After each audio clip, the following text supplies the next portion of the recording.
Chapter 1 King Fred the Fearless. Once upon a time there was a tiny country called Cornucopia, which had been ruled for centuries by a long line of fair-haired kings. The king at the time of which I write was called King Fred the Fearless. He'd announced the fearless bit himself on the morning of his coronation, partly because it sounded nice with Fred, but also because he'd once managed to catch and kill a wasp all by himself, if you didn't count 5 footmen and the boot boy.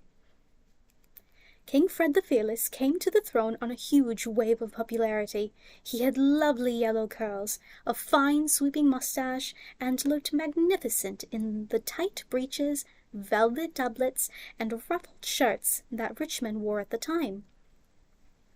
Fred was said to be generous, smiled and waved whenever anyone caught sight of him, and looked awfully handsome in the portraits that were distributed throughout the kingdom to be hung in town halls.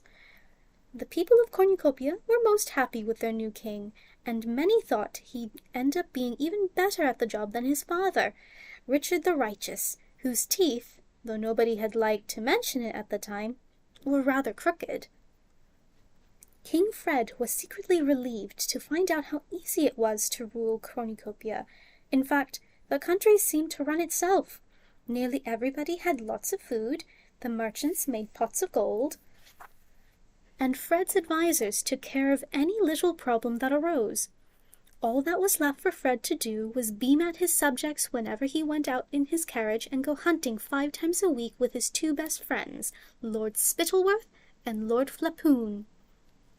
Spittleworth and Flapoon had large estates of their own in the country, but they found it much cheaper and much more amusing to live at the palace of the king, eating his food, hunting his stags, and making sure that the king didn't get too fond of any of the beautiful ladies at the court. They had no wish to see Fred married, because a queen might spoil all their fun.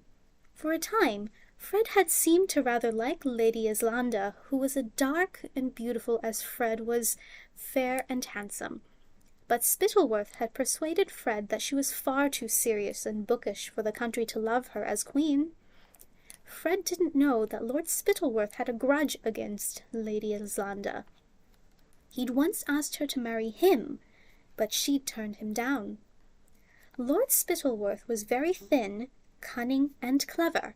His friend Flapoon was ruddy-faced and so enormous that it required 6 men to heave him onto his massive chestnut horse. Though not as clever as Spittleworth, Flapoon was still far sharper than the king.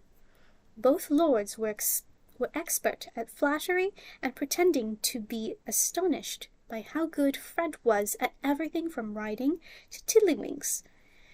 If Spittleworth had a particular talent, it was persuading the king to do things that suited Spittleworth, and if Flapoon had a gift, it was for convincing the king that nobody on earth was as loyal to the king as his 2 best friends. Fred thought Spittleworth and Flapoon were jolly good chaps. They urged him to hold fancy parties, elaborate picnics, and sumptuous banquets, because Cornucopia was famous, far beyond its borders, for its food. Each of its cities was known for a different kind, and each was the very best in the world.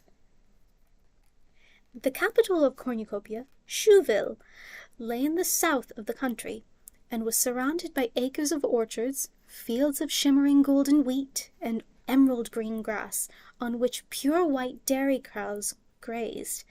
The cream, flour, and fruit produced by the flowers here was given to the exceptional bakers of Chouville, who made pastries. Think, if you please, of the most delicious cake or cookie you have ever tasted. Well, let me tell you, they'd have been downright ashamed to serve that in Chouville. Unless a grown man's eyes filled with tears of pleasure as he bit into a Chouville pastry, it was deemed a failure and never made again. The bakery windows of Chouville were piled high with delicacies such as maidens' dreams, fairies' cradles, and most famous of all, hopes of heaven, which were so exquisitely, painfully delightfully delicious that they were saved for special occasions, and everybody cried for joy as they ate them. King Porphyrio of the neighboring Pluritania had already sent King Fred a letter offering him the choice of any of his daughter's hands in marriage in exchange for a lifetime supply of hopes of heaven. But Spittleworth had advised Fred to laugh in the Pluritanian ambassador's face. "His daughters are nowhere near pretty enough to exchange for hopes of heaven, sire," said Spittleworth. To the north of Chouville lay more green fields and clear, sparkling rivers, where jet-black cows and happy pink pigs were raised. These in turn served the twin cities of Curdsburg and Baronstown, which were separated from each other by an arching stone bridge over the main river of Cornucopia, the Fluma, where brightly colored barges bore goods from one end of the kingdom to another. Curdsburg was famous for its cheeses, huge white wheels, dense orange cannonballs, big crumbly blue-veined barrels, and light baby cream cheeses, smoother than velvet. Baronstown was celebrated for its smoked and honey-roasted hams, its sides of bacon, its spicy sausages, its melting beefsteaks, and its venison pies. The savory fumes rising from the chimneys of the red brick Baronstown stove mingled with the odorous tang and wafting from the doorways of the Curdsburg cheesemongers. And for 40 miles all around, it was impossible not to salivate breathing in the delicious air. A few hours north of Curdsburg and Baronstown, you came upon acres of vineyards bearing grapes as large as eggs, each of them ripe and sweet and juicy. Journey onward for the rest of the day, and you reach the granite city of Jeroboam, famous for its wines. They said of the Jeroboam air you could get tipsy simply walking in its streets. The best vintages changed hands for thousands upon thousands of gold coins, and the Jeroboam wine merchants were some of the richest men in the kingdom. But a little north of Jeroboam, a strange thing happened.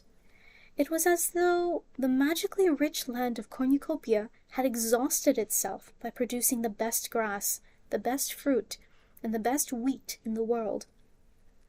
Right at the northern tip came the place known as the marshlands, and the only thing that grew there were some tasteless, rubbery mushrooms and thin, dry grass, only good enough to feed a few mangy sheep. The marshlanders who tended the sheep didn't have the sleek, well-rounded, well-dressed appearance of the citizens of Jeroboam, Baronstown, Curdsburg, or Chouville. They were gaunt and ragged. Their poorly nourished sheep never fetched very good prices either in Cornucopia or abroad, so very few marshlanders ever got to taste the delights of cornucopian wine, cheese, beef, or pastries. The most common dish in the marshlands was a greasy mutton broth, made of those sheep who were too old to sell. The rest of Cornucopia found the marshlanders an odd bunch. Surly, dirty, and ill-tempered. They had rough voices, which the other Cornucopians imitated, making them sound like hoarse old sheep. Jokes were made about their manners and their simplicity. As far as the rest of Cornucopia was concerned, the only memorable thing that had ever come out of the marshlands was the legend of the Ickabog.